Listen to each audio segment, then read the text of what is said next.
مخلوق میں سے کسی کے ساتھ نبی مکرم صلی اللہ علیہ وسلم سے زیادہ محبت کرنے پر وعید آئی ہے۔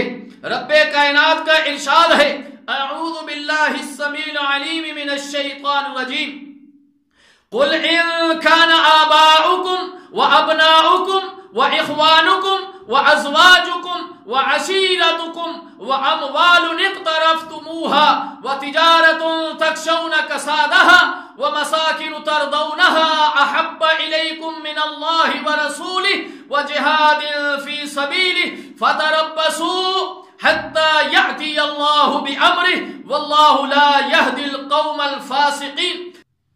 رب کائنات کا ارشاد ہے، آپ فرما دیجئے کہ تمہارے باپ، تمہارے بیٹے، تمہارے بھائی، تمہاری بیویاں، تمہاری برادری، تمہارا مال جو تم نے کمایا ہے، تمہاری تجارت جس کے خسارے سے تم ڈرتے ہو، تمہارے مکانات جو تمہیں پسند ہیں، اللہ تعالیٰ اور اس کے رسول اور اللہ تعالیٰ کی راہ میں جہاد کرنے سے زیادہ پسندیدہ ہیں، تو پھر تم انتظار کرو یہاں تک کہ اللہ اپنا حکم لے آئے، اور اللہ تعالیٰ فاسقوں کو ہدایت نہیں دیتا۔ سورہ توبہ۔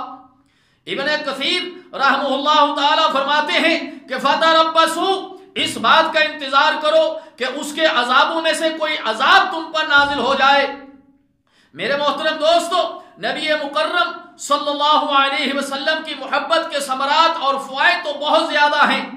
یہ بات تو معلوم ہے کہ نبی اکرم صلی اللہ علیہ وسلم ہماری محبت کے محتاج نہیں، ہم نکارہ لوگ ہی اللہ تعالیٰ کے خلیل محمد رسول اللہ صلی اللہ علیہ وسلم کے ساتھ محبت کریں تو اس کا ہمیں ہی فائدہ ہے۔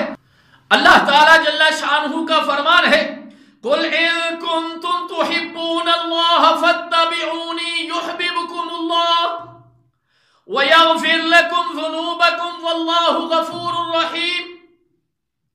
کہہ دیجئے اگر تم واقعی اللہ تعالیٰ سے محبت کرتے ہو تو میری پیروی کرو، اگر تم نے ایسا کیا تو اللہ تعالیٰ تم سے محبت کرنے لگ جائے گا اور تمہاری گناہوں کو بھی بخش دے گا، وہ بڑا ہی بخشنے والا مہربان ہے۔ سورہ آل عمران۔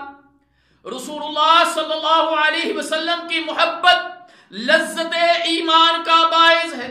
امام بخاری اور امام مسلم انس رضی اللہ تعالی عنہ سے روایت لائے ہیں کہ نبی مکرم صلی اللہ علیہ وسلم نے فرمایا، جس شخص میں 3 خصلتیں ہوں وہ ایمان کی لذت میں ہوگا۔